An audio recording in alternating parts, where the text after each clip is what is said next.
is Mattias Eklundh. I am sitting here in some hotel lobby, 2:32 in the morning after a sweaty gig in Moscow. But never mind that. You're listening to Old School of Rock, or you're actually watching Old School of Rock. Am I an Old School of Rock? I don't know. I'm a rock. I'm the rock? The rock? Rock. Yeah, the rock. Okay. I am the rock. No, I'm not. That's an actor, isn't it? Yes. Maybe. It's 2 a.m. Yes. That's all we gotta say.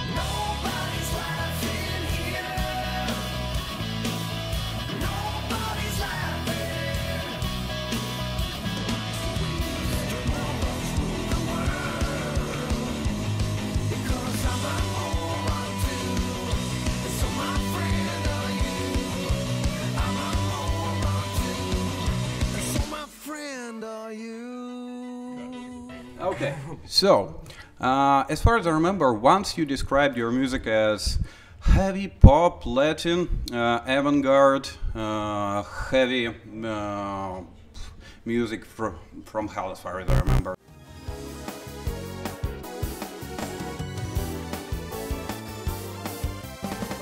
Is it the correct way to describe your music now? I think that was actually something about the third album, which nobody could label in a way. They didn't know what it was. We made two meat and potatoes kind of, you know, heavy metal albums with, and then we did a third album with lots of acoustics and mandolins, and it was still, you know, rock music, but what was it? The genre was really hard to say what it was. So I didn't come up with it. I think it was somebody else. You know, I hate labeling. To me, it's good music, so good music, and shit music. That's really what it is. You know, so yeah. Okay. Yeah, that's kind of cool. For me, as a musician, I was interested. You've got so many breaking tempo and rhythm moments and so weird melodies. Yeah. And so my question, are you doing this on purpose, or it comes naturally like? It has to come naturally. When I write stuff, I just go for things that I find stimulating and interesting. I never ever analyze or sit down with my calculator or this is blah blah. It's stuff that I bump into. It could be I'm deeply influenced by Indian music, for instance, and it has had a profound impact on my life, my musical life as well. So I try to include that stuff, and the thing is, maybe it's because I'm just a weird man, or I don't see it as so complicated. Maybe it is, but for me, playing in 13 or 17 or 29, 16 shouldn't be harder than playing Back in Black, which is the hardest thing ever to play, and do it well, you know. So it's just I don't know, state of mind. So I write, you know, the stuff I want to hear, but I don't find Free Kitchen a complex band at all. I don't think we're a prog band. We're just a rock band with a twist, you know. Some tuned down stuff, some and you know, all kinds of influences. But deep down, it's actually rock music disguised as, I don't know, Swedish freaky, you know, odd meter stuff. But it's not that complicated. I'm gonna shut up now. Yes. Yeah, but anyway, it's a bit complicated for average people. Yeah, but still cool for educated. Or the guys for in the music. Yeah. But what are your greatest influences outside metal?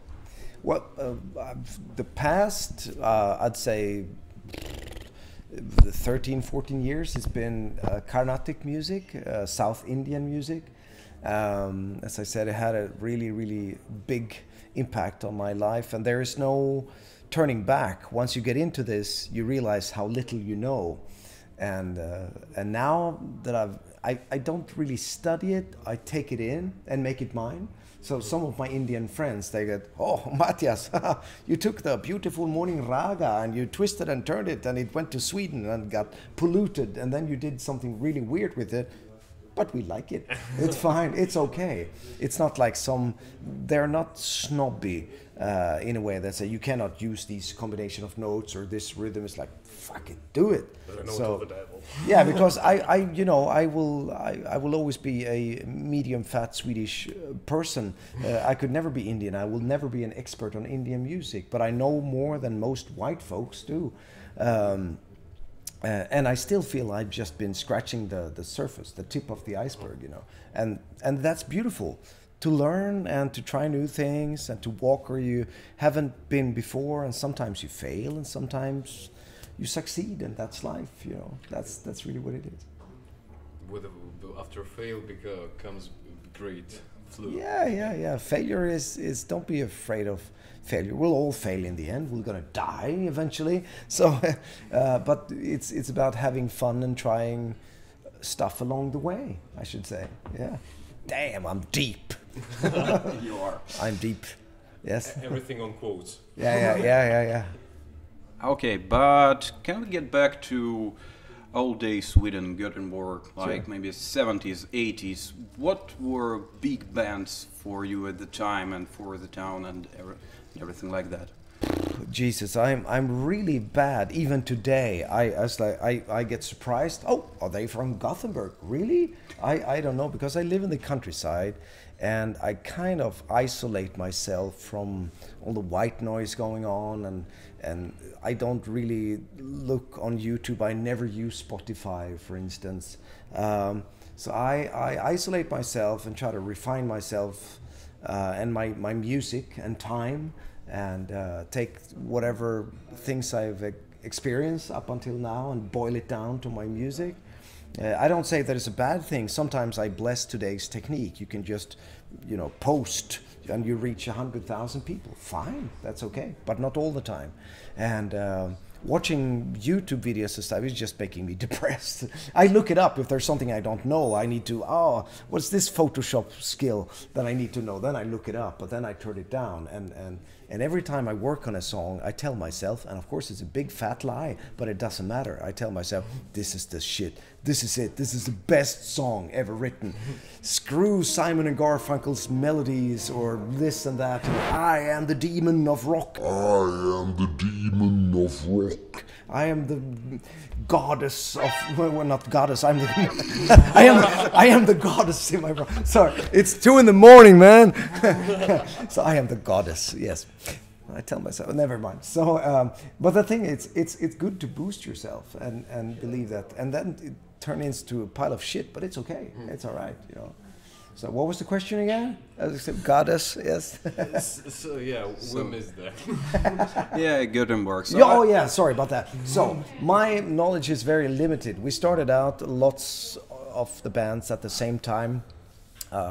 We were swapping demos, with, I don't know, At the Gates or whatever, and stuff like that. Yeah, just 2 years before you, 3 bands started to perform, like At the Gates, In Flames, and Dark Tranquility, that are considered to be fathers of melodic death metal. Yeah. So we all know each other, but it's very low key in Gothenburg. It's nothing dramatic. I give Peter, former In Flames, a call. Oh, we're going out eating. We're a bunch of people from Free Guitar Camp. We need to celebrate. Can you reserve a table at your restaurant? Yeah, fine, sure. Blah blah blah. You get super duper special price and so it's very low key, with people. Do you know these people? Yes, they're just people from Gothenburg that happens to be in big bands, So no big deal. Damn, I need to move there. It's not as fabulous. It's a great place to live, but it's just very, average Bob. It's cool. But relaxed.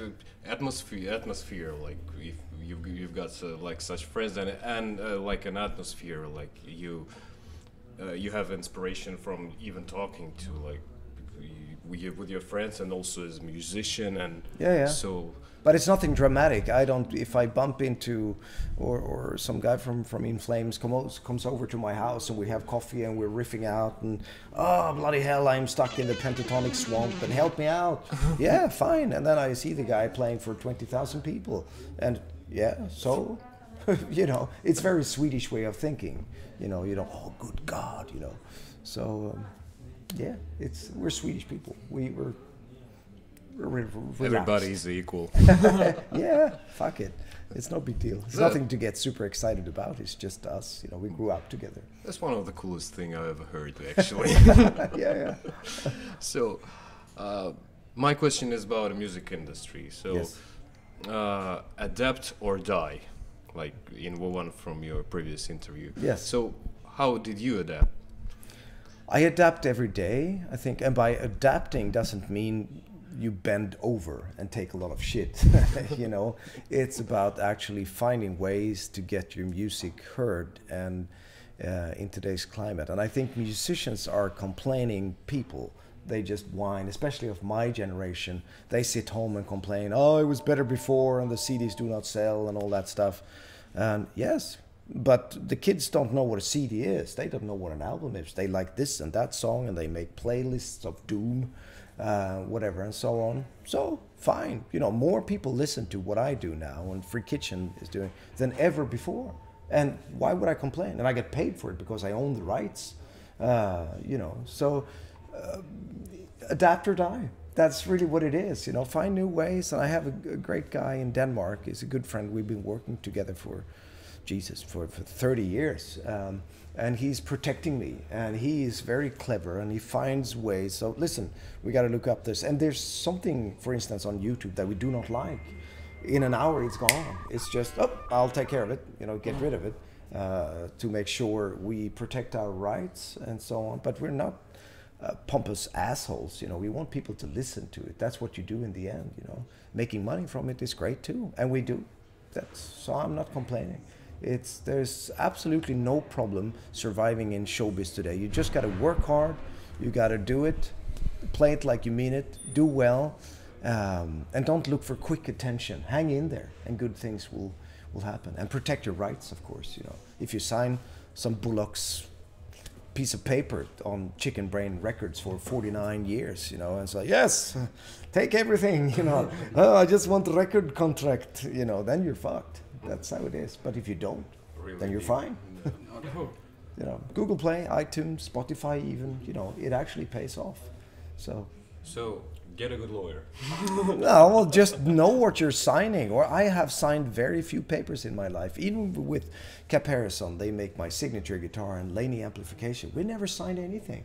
We have a handshake and, oh, there's some royalty for you, or do you need any new amps or DR strings? You know, it's like, oh, it's from Mark from New York. Do you need more strings? No, not really. I have shitloads of strings. We sent a container anyway. Yeah, you know, and no paper. As soon as you start waving a paper, look out.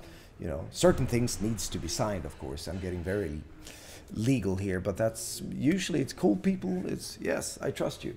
So most musicians or many musicians, I should say, are very greedy, and they jump from one thing to the other to get quick attention. You know, so, oh bloody hell, I need some new gear. I need to get rid of this on eBay, which is very uncool to sell your stuff online. It's the most uncool thing ever. Now that's the old brand. I'll just get rid of one of my guitars and buy a pool.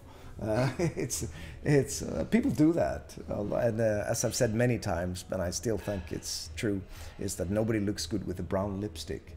You know what I mean? You can, you understand. So yeah, I'm just getting all excited here. Yes.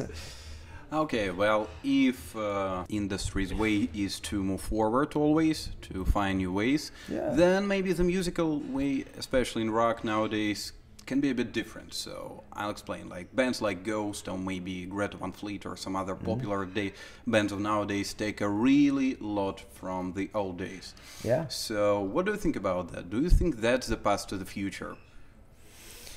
For me, again, I think I am not that kind of guy. I don't look at my record collection, or I go all vintage and try to bring this into the, what century, the 21st century, and so on. It's not what I do. It's cool to do it. It's fine, So yes, here we have a new Led Zeppelin. Well, they deserve a chance to be a band of their own. But obviously, we definitely has some Led Zeppelin influences because of the vocals and so on. And Ghost has listened to ABBA and blah blah blah and this and they boil it down to an interesting, cool package and so on. But it's not what I do. I get very easily bored. I want to invent things.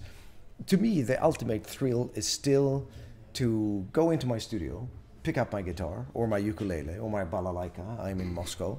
I have a balalaika, believe it or not. Or get behind the drum kit or sit with my drum machine or anything and create something out of nothing. Never look at, yes, I would like this sound from 1973. What gear do they use?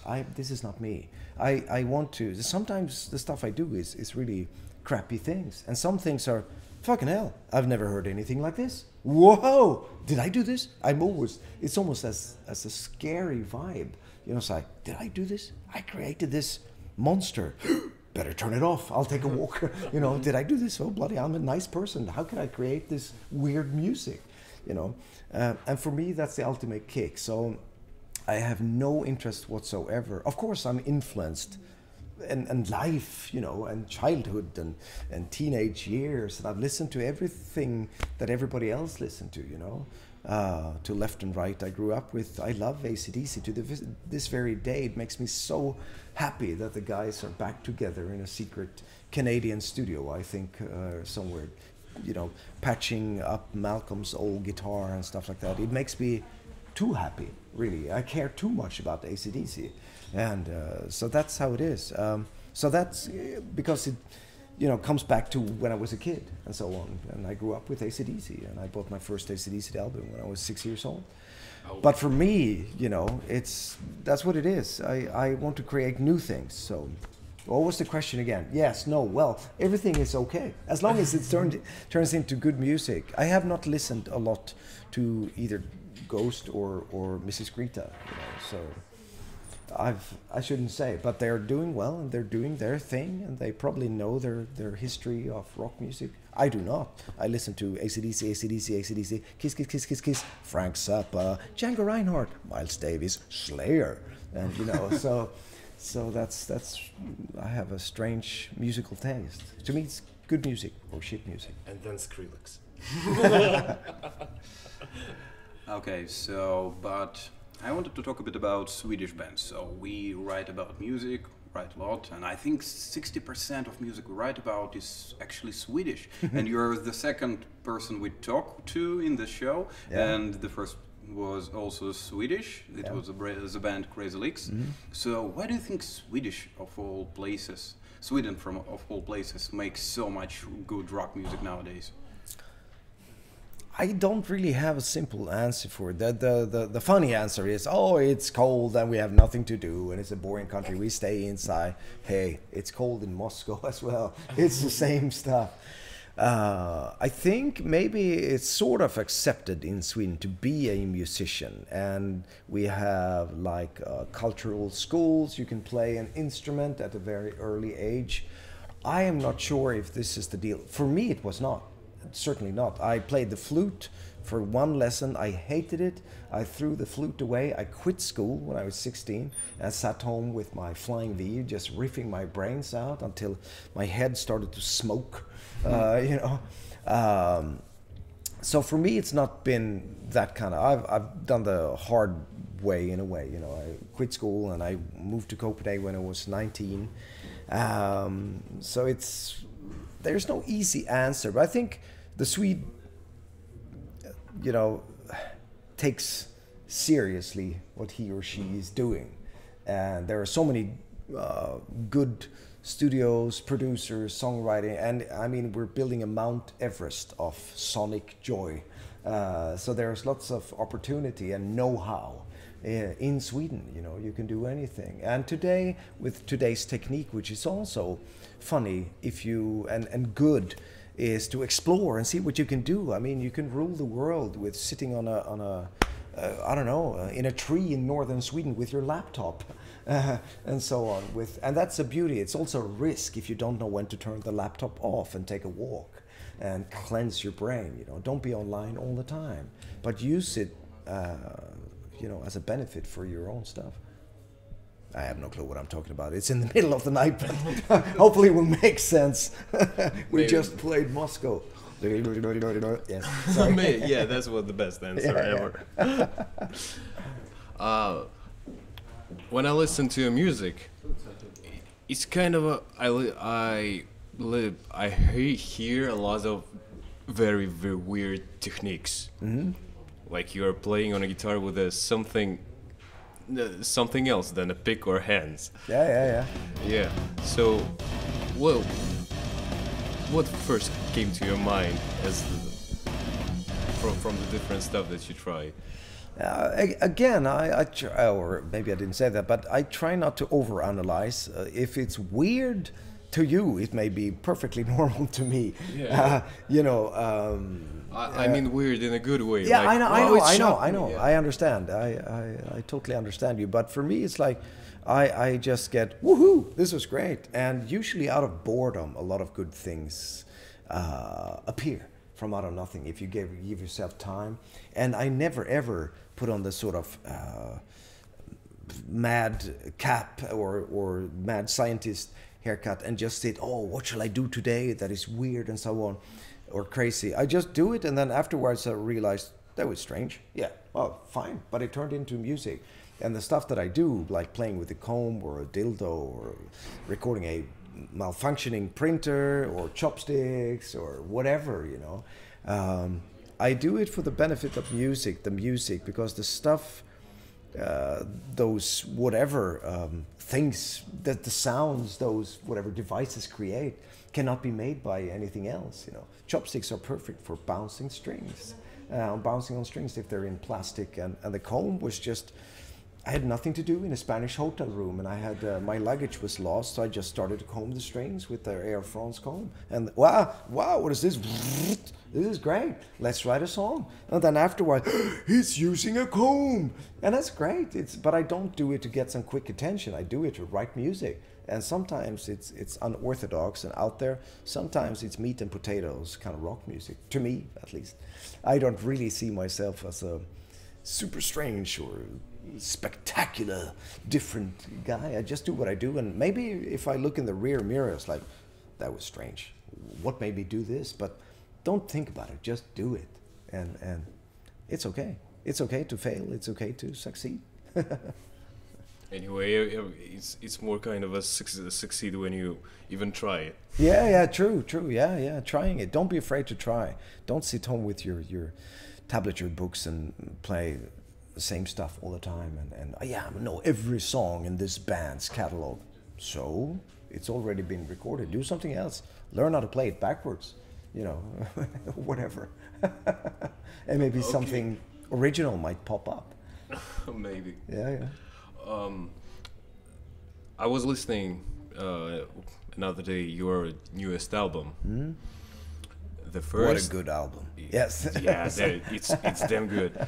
So the story, the first half of the album was, wow, that's cool. It's kind of a traditional, and now it's a bit with a cool sound, something new with a rhythmic pattern. So, and then came confusion. Yeah. Both for me and the enemy. Yeah. That's my favorite song. It's damn good. Yeah, I love it. It's that's one of the songs I can say maybe it's not for everyone. It doesn't matter. Maybe some people, I want to hear that, or I want to hear Chris sing a ballad, or I like the song, you know, I want to hear Nobody's Laughing again and again and again and again, and so on. But for me, this is very much where I want to go, and I am happy. I told Björn and Chris, I am writing this song. I have no idea where it's going to end up, but it's not finished. And then I kept on working with it. I put it away for a while and said, there's more here. I need to continue. So I continued and continued and continued. I said, that's it. It's locked in. It's 7.5 minutes. That doesn't matter. Now I found the song.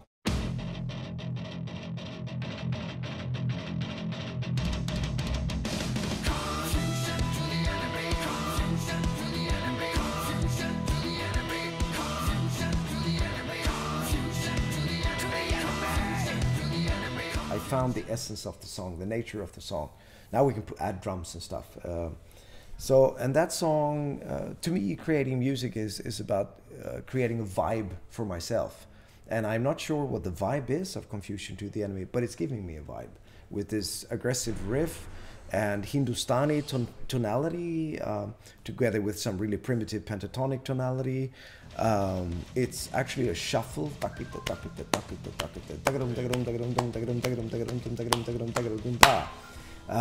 and so on. And this very low-key verse, you know, I am sorry about the mess here. It's very, it's not, but still that makes it spooky in a way, and gives it an identity of its own, you know. Yeah, it's even in talking in feelings, like it was airy, and yes, it did remind me of Genesis with the Phil Collins. Genesis, really? Great, fucking hell, that's it really. Thank you. I've nobody said that before, but I take it as a true compliment. It was great. So, and then it came like striking force, and then again the smooth, and then it was totally something yours. But yeah, it's a very dynamic song, and I like dynamics. I don't want everything to be one big fat sausage all the time. It you need to bring me of it classic down. prog. Yeah, like, really? Yeah, really. That's what. That cool. was cool. Great, thank you. I appreciate it. It's not what I think at all when I compose it. I really try to dig deep and find again the essence of the song. I believe the song is there. I just need to find it. You know, it's somewhere here. It's floating around in the universe. I just need to, I need this piece. Yeah, it's really, fly fishing. Yeah, sonic fly fishing. That was Quote. deep. Yes. Sonic fly fishing, that's what I do. Okay, so also one of the features of the album that I noticed is very smooth transitions between songs, one song to another. So I just wanted to know how much time and effort and do you put into putting songs in the correct order on the record? Lots. I have a very strong understanding of how I want it to be, and thank God I have Björn and Chris. They are very liberal because I work so much with an album, put my heart and soul into it, and if I have a very, you know, we talk about stuff, but if I really want it, they say fine, you know, they don't beg to differ. And maybe afterwards Chris said, well, could we switch this song? And said, well, I know it's too late, so fuck it. Okay, yeah, well, it's gonna be like this anyway, because this is really the vision. Then again, you can take any song and listen to it, and people will. But it also has like a, how do you say, like a red thread, a thin red line throughout the album. You know, it's kind of goes like this a lot. You know, like Only a Dream is mostly a drum machine and orchestrated with guitars and strings and stuff like that, and it's like a movie soundtrack. And then you have a ballad with Chris, and then you have Confusion to the Enemy, which is, I don't know what it is, but it all serves a purpose. So I'm talking a lot, man. Stylistically, it's always to listen to your albums is just. Yeah. I like to listen to an album from start to finish. That's that's how I listen to records. When I was a kid, my entire family, they were screaming at me, but I could not let the needle go until I listened to the last song. Come on, we're late. Well, soon. Okay, good, I'm done, you know. But today everything is, you skip it very fast. I'm the same, you know. I go from one tune to the other, and it's like, no. So I put albums on CD or my iPod or my phone, but I listen to it, and I listen to it for 2 hours straight, you know, and by just cleaning my studio or whatever. And it's great just to walk around and listen to music. So, yes. Yes. Okay, there is also one song completely in Swedish on the new album. Yes. I don't want to pronounce its name. I don't want to butcher it. Så kan det gå när inte haspen är på. Yeah. Yes. So it was as far a as swear word, I guess. No, not really. No. So yeah, as far as I remember, that should be the first of your Yes. songs in Swedish. Yes. Yeah. So why now? Why like 30 years later? Yeah, and again, I don't know. It was not like, yeah, for the next album we need a plan. We need to make a song in Swedish. We don't. For me, I wrote the song and I sang. Så kan det gå när inte haspen är på. It was just there.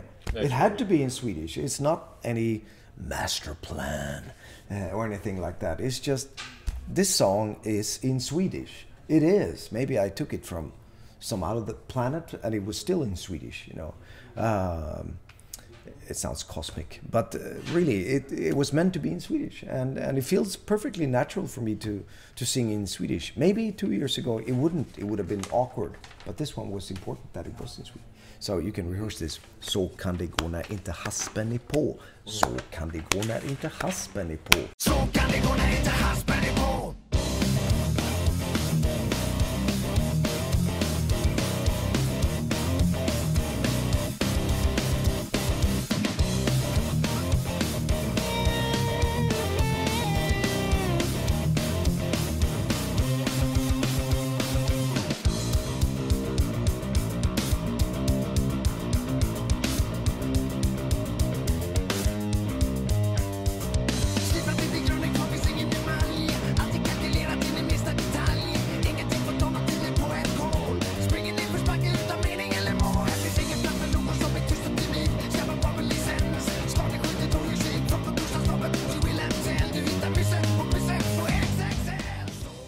Some people really sang along tonight at the gig. It was really, really funny. And they tried to sing this verse, which is really hard, you know. Den svenska välfärdsmunnen upphör aldrig att gnälla. Gapar efter mer i hetsen över det materiella.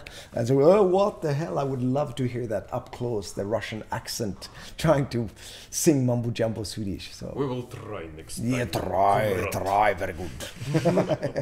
Okay, so you're talking a lot about things comes natural, that you don't have this master plan before you. So I assume that one day you wrote this song called Morons.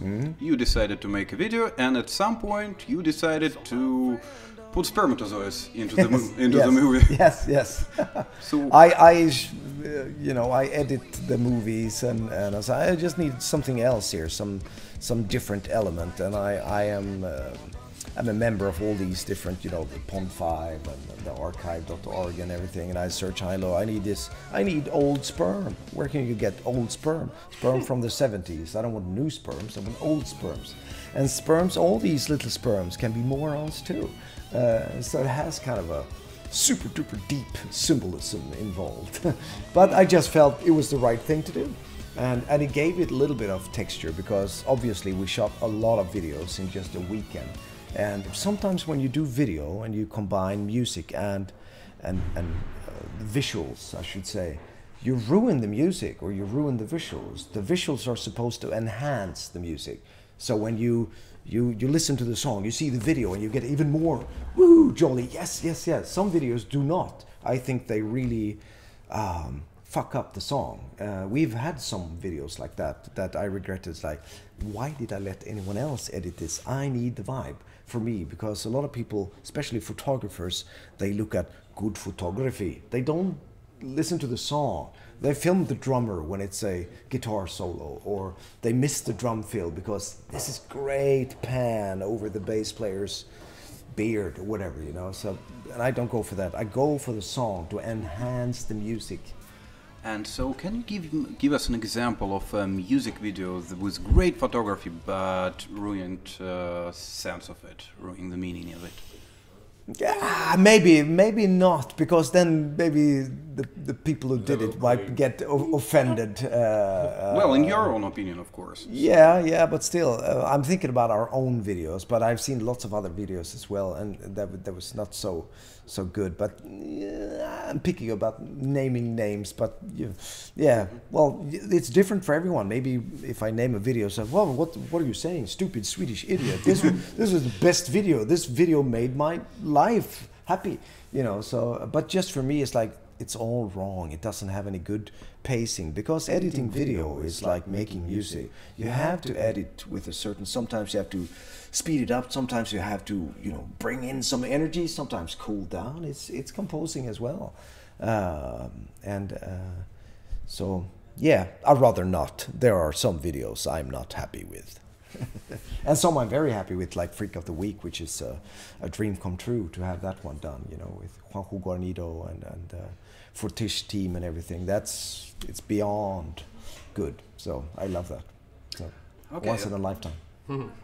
Also, in one of your interviews, you said that you want to make a soundtrack for a video game. Yeah, I would love that. I would love that, because I play a lot of video games. It's my way to relax.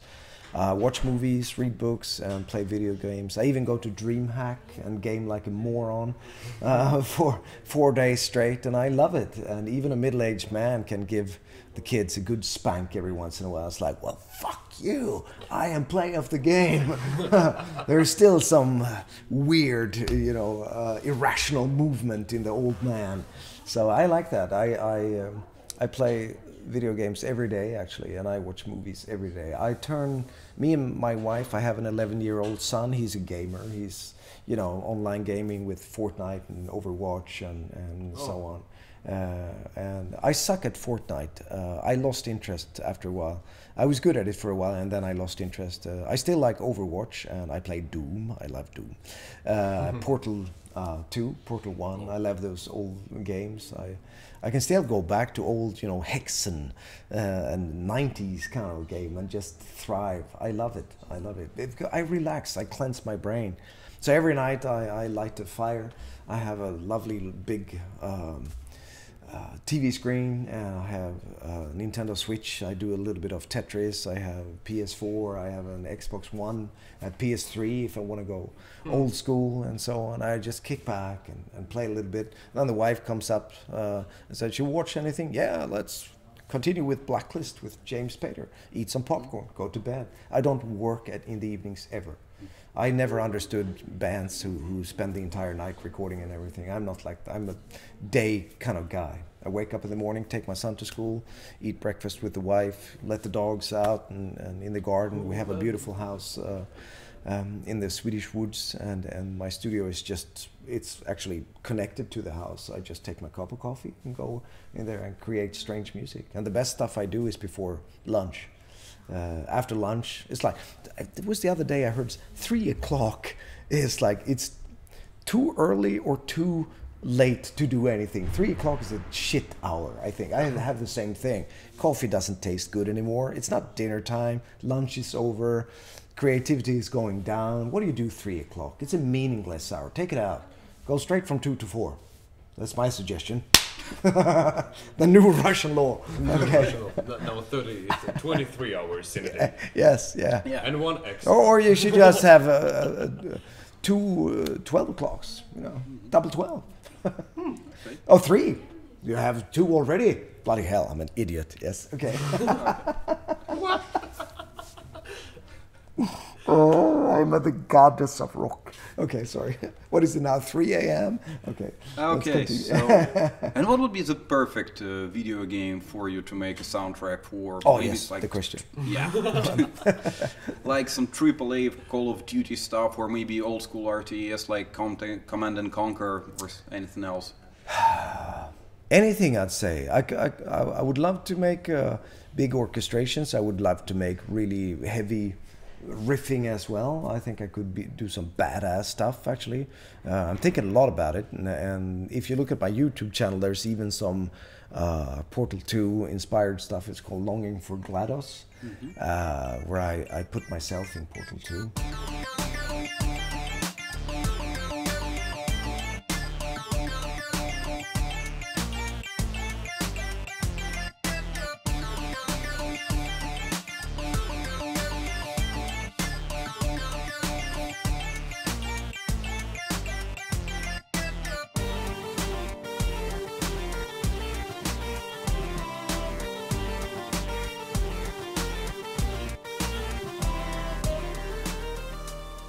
We have a song called Peekaboo, me and my son, where I took some Overwatch footage where I'm gaming and I do a little montage. Of course, it's not, again, blockbuster hit stuff, but I like doing it, and because that's how I vision the song when I write it. It's actually me playing Overwatch. I may be Junkrat, or I may be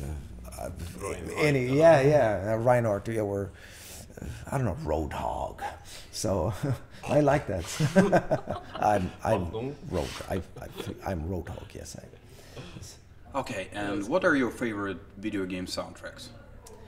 Oh, there are lots of good ones. Of course, I like Mick Gordon's the Doom stuff is great. Not only the riffing stuff, but the way it's just working so well with the game. I really like Portal 2 as well. I think it's a great soundtrack. I think one of the best ones is, goddamn, my head is Cuphead. Have you tried Cuphead? Sure. Yeah, it's one of the most beautifully annoying games ever made. It's so hard. It's the ultimate rage, but the soundtrack is just beautiful. It's just insanely good. It's beyond good. You know, get it. You know, the game is equally good. It's stunning, but just buy the soundtrack.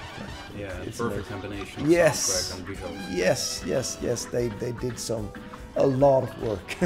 It's beautiful. I love it. So I can just sit on Steam and just shop this and that and fuck the game. I'll go for the soundtrack. This is great, you know. Or oh yes, this is a reason to buy the game. You get the soundtrack for free. So I like this. So it's a brave new world. I like it. In my studio we have 4 gaming computers and 1 really good video computer and 1 really good music computer as well. So we have 2 different stations. And now the second floor of the studio we're going to make it into a gaming central only. Yes, with many screens and shit. So Gabriel, my friend, he can, my son, he can bring his friends over and we can have, you know. So I'm taking 5 of his friends to DreamHack. And I'm the only guy responsible for all the HDMI cables. And why is my computer not working? Oh, just wait a minute. So yes, yeah, I really like it. It's cleansing my brain. I find it's art. It really is. It is. And now it's a blitz time. Yes. So I'm gonna name a band. Oh, I suck at that. And you can describe or your opinion about that band. Oh. So Yes. Okay. Give it a shot. Okay. Good bands Rush. only. Oh, good band. Thank God. Yeah, fabulous band. Yes, really super duper band. Yes, great band. I have nothing more to say. Fabulous band. Of course they are now old gentlemen and they've been through thick and thin. And Neil, is his name Pert or Peart? I don't know. Peart. Yeah, Peart. Yeah. I read his book when my father passed away. I was given his book when he was out riding his motorcycle for a long time after he lost his daughter and wife. So that was great reading, and I have deep respect for Rush. So I'm gonna shut up now or never. Yeah. Any other band? Bee Gees. Bee Gees. Oh bloody hell! I have not listened enough to Bee Gees to have an opinion, but of course, you know, the Staying Alive stuff, and it's to this very day. My son is singing Staying Alive. That makes me happy, you know. Probably he saw some stupid YouTuber or whatever put it in his video, but it's great. They knew their shit. Yeah, all-time classics. Yes, they could sing in harmony very well. Yeah. And falsetto. Yes. The cliche, but it's interesting. Dream Theater. Yeah, a lot of people have they feel very strong about Dream Theater.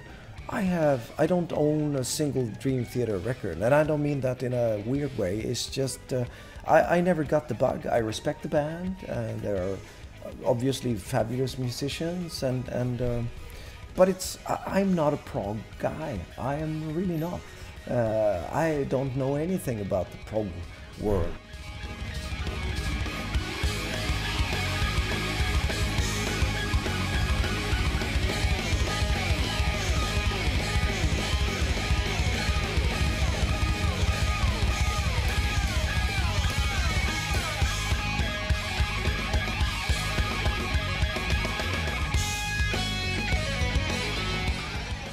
and Free Kitchen can play at a prog festival, we can play at a punk festival, or a death metal festival, or a folk music festival, and we'll survive it all somehow. You know, I remember we opened up for Dimmu Borgir.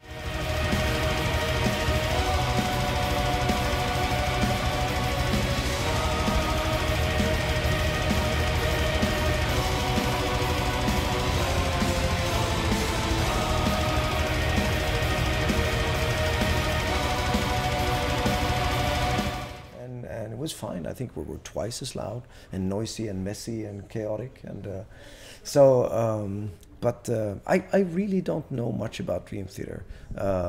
I should say, great band. I just don't know the songs. I've got kind of the same feelings about them. I do respect them. I do enjoy their music in bit of technical but not emotional thing. Yeah. The last one, Emerson, Lake and Palmer. Oh God, I know even less. I really don't know anything about Emerson, Lake and Palmer. I really don't. Name a song. Sorry for my ignorance, internet people. Sorry, don't hate me for this. Tarkus, it's a, like a conceptual album about the evil creature. Oh, evil creature. That's good. Yeah, but I don't know a single song. Sorry. Oh, okay. Yeah. Sorry. Sorry. I had in mind Emerson, Lake and Palmer because some of the tunes that you've got remind me a bit. Oh. That. So again, Genesis, Emerson, Lake and Palmer. Yeah. Man, you have big ears. Yes. Okay, my turn. Yes. So let's start with Annihilator. Oh. Jeff Waters is a friend. Is a great guy. I love his playing to death, and people, they think I because they don't really hear any Jeff Waters in my playing, but I think, to me, Jeff Waters is the ultimate heavy metal guitar player. I think he's the best one, because what he's doing is the way he's muting. It's like James Hetfield, 2.0, the version 2. And his way to attack and his way to play, even if it's just a pentatonic blues lick, I need to do push-ups, when I hear it. So I told him many times, my all-time favorite solo is Road to Ruin.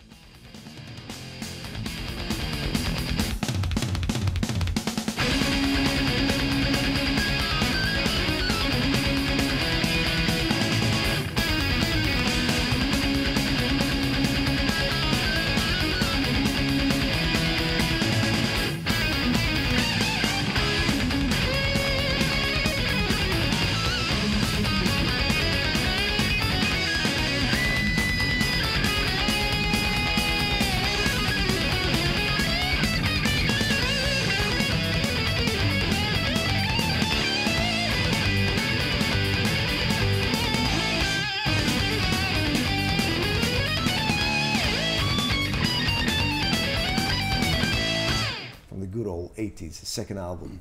And I love it. People say, what? You listen to Annihilator? Yes! It's not that I know every song, but I love Jeff's playing. And when you hear him playing with some other heavy metal guitar player, you can tell that, Jeff is the real deal. The other guy is not. So I really like his playing. I actually couldn't agree with you more. I think he's a perfect combination of melody and technique. Yes, and he plays it like he means it, and yes, you can tell he's got it. He's a natural. I'm telling you, Jeff. Yes. Okay, next one, Death. I've never heard Death. Sorry, I know the logo, and I think I've read a number of interviews in heavy metal magazines. I don't know the music. Sorry. Okay, let's go a bit more classic. Richie Blackmore's Rainbow. Oh, I have one album, and I think it's called On Stage with Dio and some other place. Cozy Powell, right? Cozy Powell, yeah. Jimmy Bain. Yes. Jimmy Bain, yeah. yes. Tony Carey on the keyboard. Yes, so, maybe, yeah. Yes. Yeah, and maybe Richie Blackmore, wasn't it? Yeah, maybe. That album is great, and we played with Jolene Turner last year, and I played I Surrender in front of 35,000 people, I think, in a symphony orchestra. And we're doing a boat trip with Jolene Turner again. I mean, we're not playing with him, but great classic rock stuff, but I just don't, you know, for me it was AC/DC and Kiss. I love the look of Kiss more than the music, but I love AC/DC's music, and their understanding of groove and time is superior to everyone to this very day. Then people say, well, AC/DC, it's kid stuff, anyone can do it. They do the same thing year after year. Not true. They don't understand rhythm and time and groove. You know, I adore Phil Rudd's playing and Malcolm's rhythm and Angus, and I just love it. It's the best shit ever. It's not metal music, obviously. It's blues, you know. Simply genius. Yes, but it's the hardest thing you can do to groove like AC/DC, you know. Yeah. And there are so many bands that are trying, and I just get a very nervous feeling. Is that no, they don't. They haven't got it. They haven't got it. Okay, and the final one, Poison. Poison. CC DeVille. Yes, there's a naked man on TV. Okay, never mind. I don't know. Did they make it? Was it Look What the Cat Dragged In? Was that a Poison album? As far as I remember. Yeah, I have no relate. The '80s for me was Guitar Hero stuff. You know, Van Halen, Steve Vai, Yngwie, Satriani, all the Shrapnel stuff. You know, and it was also Metallica and Iron Maiden and Slayer and Anthrax and stuff like that. I was never into the big hair thing. And then I joined the group Fate, which was a big hair thing. and the first thing they asked me after 3 albums was, what's your stage name? My name is Mattias Eklundh, and they say, but the drummer was called Bob Lance, but his real name was Bjorn Holm, beautiful guy, and the singer was going to call himself Rick the Dick, and I said, but your name is Per Johansson. And I said, yeah, maybe that's over the top. I said, yeah, well, yeah. I think I'll stick to Mattias Eklundh. It's not hip, it's not cool, it's not commercial, but it's my name. I can't be Matt, Oak, Grove, or anything. I cannot. So they changed their names to their.